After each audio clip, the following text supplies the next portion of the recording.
Now, third is the mind. Just a few little pointers on the mind. Here's number one. It needs to be nourished. Needs to be fed. There's an Old Testament phrase that says humans cannot live just on bread alone or food alone. Dogs can, a crocodile can, a spider can. Humans cannot exist just on food. Here's what it says. Humans also need words. Words nourish the mind. Words give life. Words create insight. Because there's more than one way to see. If we see with our eyes, we call that sight. But there's another way to see called insight. That's why we come, gather for a couple of days, attend the classes, go to the training, read the books, do all the stuff, is to develop more insight. Letting our mind be nourished to think, ponder, and wonder, and conceive ideas, projects, purpose, give structure to something for the future, whether it's better health or better career, better future. Next, the mind needs to be exercised. We talked a bit about that earlier. Exercised by debate. Exercised by reading both sides of the debate, both sides of the question. America had the big debate. Well, all who believed in capitalism had the big debate with communism for about 80 years. The communists said, capital belongs to the state, not the people. And we debated them and said, no, capital belongs to the people, not the state. That was known as the Great Debate. Communism said, no, people are too dumb and stupid to know what to do with capital. So you have to take capital away from all the dumb, stupid people and give it to the all-wise, all-knowing state. And let the state create and run everything and let the people show up for their work assignment. That was their side of the debate. And when they used that philosophy, of course, they devastated everything they touched. I've lectured now in East Germany. They say it's going to take $1 trillion to clean up East Germany. They've spent $500 billion so far. They got $500 billion yet to go.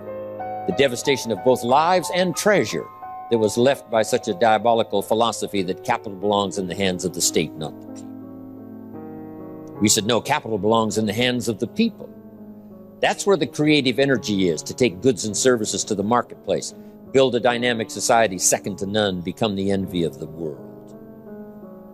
The safety of capital is capital in the hands of the many, not the few. It's just like power. Capital is like power. Power tends to corrupt. Ultimate power tends to corrupt ultimately, absolutely. Stalin and Hitler had absolute power, allowed for no debate.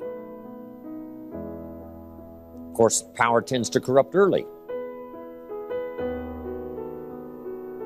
When a 3-year-old child hits another 3-year-old over the head because he's a little bigger and a little stronger, power now has begun the corrupting process. And unless this 3-year-old is restrained, he'll do it again. Unless he's further restrained, he'll probably enjoy it. So now he must be restrained and taught by whatever method to drive that dark side of his nature into a small corner. Because power starting to corrupt a small child is the beginning of an uncivilized person. And all we have to have is enough uncivilized people, and we have an uncivilized society. Fortunately for us in our lifetime and the places we live and where we've come from, we live in what we call a civilized society. And here's why. Most have chosen to do the right thing. Most citizens of the countries we represent have chosen to be civilized. But civilization is something we must continually work at. Because in the opposites in conflict not only goes on outside of us, it goes on inside of us. The corrupting influence of power, the misuse of capital. So the great debate is on, and this is part of mental exercise, the great debate. Major life issues, major political issues. Don't leave yourself out of the great debate. One, the mind needs to be nourished by ideas. Second, it needs to be refined and stimulated and exercised by debate.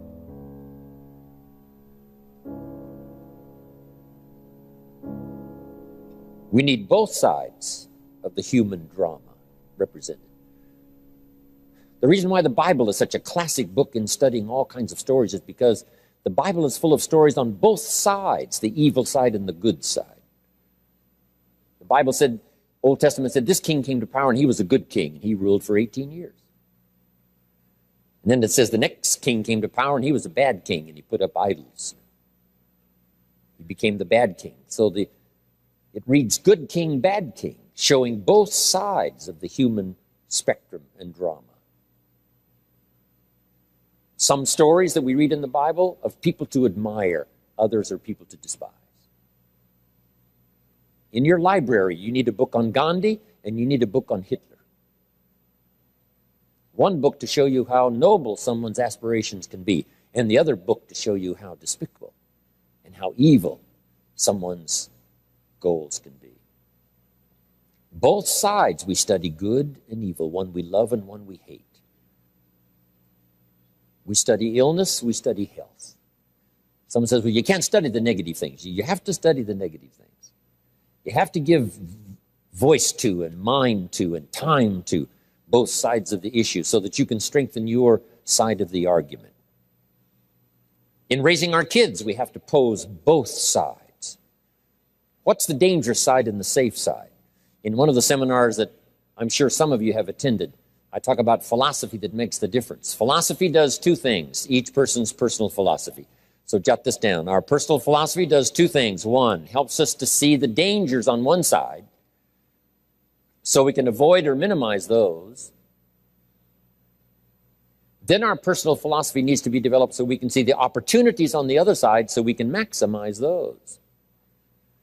And for the balance of your life, that's going to be the twin challenge in developing ideas and philosophy and strengthening all of it so that you can avoid the dangers and maximize the opportunities. Because the dangers never go away. The dangers to our ship of state called the country. The danger to the enterprise. The danger to the corporation. Dangers always lurk, both inside and out. Dangers lurk on the inside of our own mind. When I was a kid, they used to have those little cartoons of a little boy with a gremlin on one side and a little angel on the other side. And the little devil, a little gremlin, said, go ahead and do it, it's okay. Little angel said, no, no, no. So when kids are young, they've got this debate to engage in. Should I or shouldn't I? One voice says, go ahead, and the other one says, no, no. So we hope as the years pass and as the classes pass, and as we go from grade 1 to grade 2 to grade 5 to grade 10, we will learn more, as Abraham said, to listen to the better angels of our nature, to appeal to our conscience, and let our conscience help, along with God and whatever else you belong in that has good influence on helping to make right decisions, avoiding the evil one, avoiding the danger, the dark side, and appeal to ourselves to engage in the positive side, the opportunity side. The battle of the mind is significant for us every day, what to think, what not to think. My mentor, Mr. Shove, said, stand guard at the door of your mind. And you decide what enters. You decide what to fill up your mind with, because it becomes the material with which you build your future.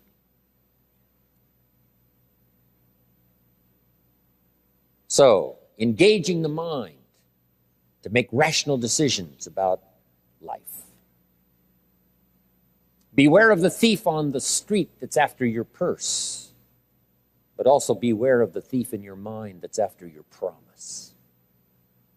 The thief in your mind that says you're too short, you're too tall, you've never done it before. What makes you think you can do it now? It's not going to work for you.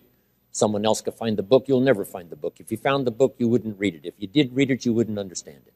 That's stuff that goes on in our mind. So jot down this key phrase. It's one of the best for the day.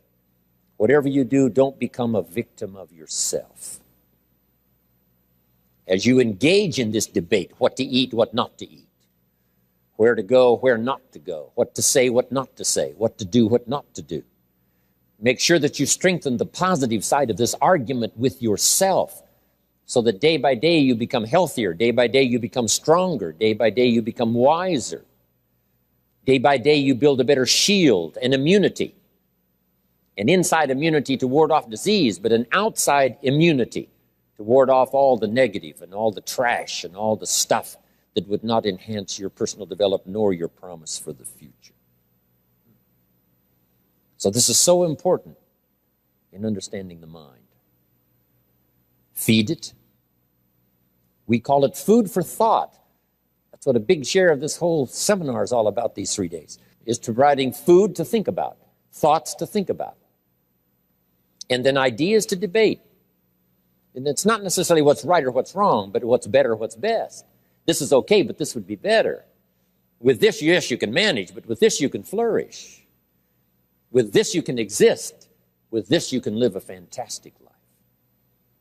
So, exercising the mind. Now, to develop the mind, you need a good library. Let me give you 3 parts to your library. Number 1 is your visual library. Zig and I and others have put things on video so you can see it. We ask you to come here today and see what's going on a business day. Look how many people are interested in personal development to make those, stressful arrangements. And for some of you, I know it wasn't easy. In order to be here today, to soak up ideas, let them permeate your thoughts and serve you for the future. So part of it comes by visual. Come and see. And then if it's on video, you can see it again and again and again. Key phrase, repetition is the mother of learning. Repetition is where if we hear it again, we see something we didn't see when we heard it the first time. We see something different that we didn't see the first time. Next is your listening library. Zig Ziglar's right. Turn your car into a mobile classroom. You can have a university education in a fairly short period of time just using the traveling time to listen. Key phrase is to listen to voices of value. Discriminate in your listening time. Listening to someone of reputation, someone who has good ideas, someone that's been recommended that has some value. Don't waste your time listening to things that don't count much. We need a bit of entertainment, but a whole lot of it that's being presented today we could do without. Hey, there's some things that are not worth spending the time. They create more poison than they do benefit. So be careful. If somebody says to me, these eggs are rotten, I'm not going to make an omelet and try it. I'm going to take their word for it.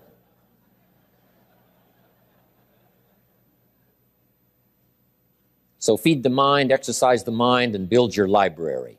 I recommend 3 books that were recommended to me when I started my library when I was 25 years old, in those accelerated days of personal development for me, about 7 years worth.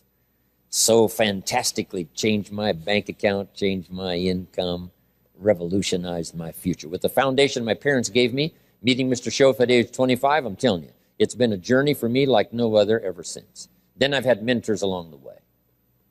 My current mentor, Bill Bailey, who you're going to hear from later. I'm telling you, that keep my mind stimulated, that keep my interest keen, that help me to evaluate and to weigh what is good, what is okay, what is better, and what is prosperous in terms of your life. Mentors. And that first mentor I had recommended these 3 books. First was the Bible. Now, I had an advantage there because my parents made sure I was a pretty good scholar by age 19. A good book to serve you all of your life. One of the major sources of ideas, stories, poetry, history. A major source for stimulation.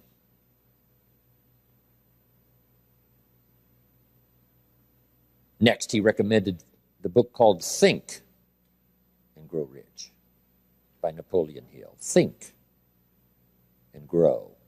Good words, think and grow and rich.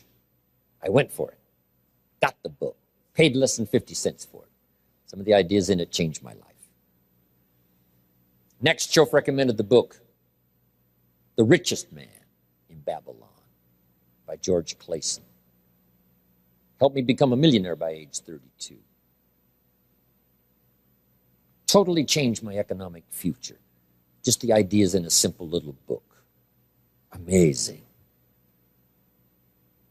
Then he recommended something for me to listen to by Earl Nightingale called The Greatest Secret. That was my listening library to begin with. The Greatest Secret by Earl Nightingale. I listened to it over and over again. I wore out 2 or 3 of those big old 78s.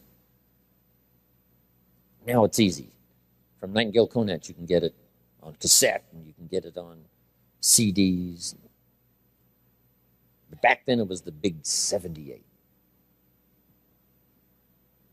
So your listening library and your visual library. Next now is your reading library. And we won't go through a whole list of the best books, but here's a good book to get if you want a good list of the best books. It's called How to Read a Book. Simple. How to Read a Book by Adler. Chief editor of the Encyclopedia Britannica, Mortimer Adler. He wrote a book called 6 Great Ideas that's excellent. He wondered, are ideas tangible? Are ideas real? Or are they nothing?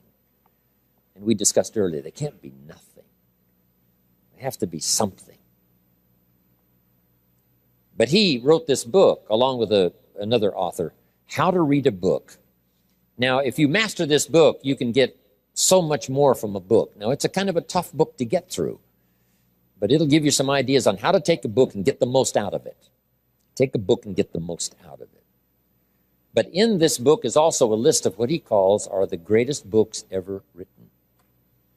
And I've used that book, that list, as a centerpiece for my library.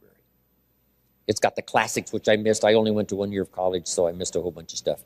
I started making up for that by collecting these best books ever written.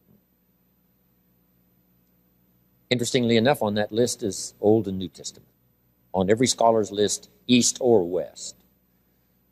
You just can't miss those as major sources. In addition to that, there's a book called Lessons of History, written by Durant. And I offer it because it's one of the classic writings of all time. You may not agree with his premise, but you certainly have to agree that it's one of the best well-written books ever. He and his wife wrote about 11 volumes on civilization. Take a speed reading course, you can get through those. But this little book, Lessons of History, is sort of a summary of their ideas on history. It's a classic. Then a classic I think most everybody's got. It's called As a Man Thinketh by James Allen, where each sentence is a seminar. And you may not agree with his premise either in certain instances. But you don't want to read just what you agree with. And not just to read the positive. Make this note. You cannot live on mental candy. Just like you can't feed your children ice cream all the time and hope that they will be healthy. So you cannot live on mental candy. Someone says, well, I just read the positive stuff. That's not enough. And the reason is because you need to know both sides of the issue. So start your library like I did, age 25. I mentioned in another seminar, haven't read everything in my library, but I feel smarter just walking in it, right? And smart enough to buy it. Now I got to be smart enough to read it all. Then I got to be smart enough to sort through and decide what's valuable. So make that the next part now. In part of personal development for the mind, you got to sort through what you read, what you see, and what you hear, and decide which of all of that is valuable for you to try and do and master. This is where being a student comes in. Not a follower, but a student. Read both books and decide. You read one book on good health and it says, do what this book says, you'll live forever. You read the next book on health and nutrition and it says, if you do what that first book says, you'll die young. So someone says to me, Mr. Rohn, which of these books should I follow? Jot this down. Neither one. Don't be a follower. Read both books and make up your own mind. Here's what's important in the final analysis. One of the best phrases for the day, I got this from my Canadian friend Harold Dyke, who gave it to me, and I've used it all these years. Here's what he said. Make sure what you finally do is the product of your own conclusion. Make sure what you finally do is the product of your own conclusion. Meaning you don't just follow, but you listen to both sides of the argument. You listen to the controversy. You try to master the points on both sides or three sides or whatever. Then you start charting your own course. It doesn't say you'll make always the right decision on what course to take or what to do. You can refine as you go. But make sure that what you do is the product of your own conclusions. Conclusions from the debate. Conclusion from what makes the best sense to you to try.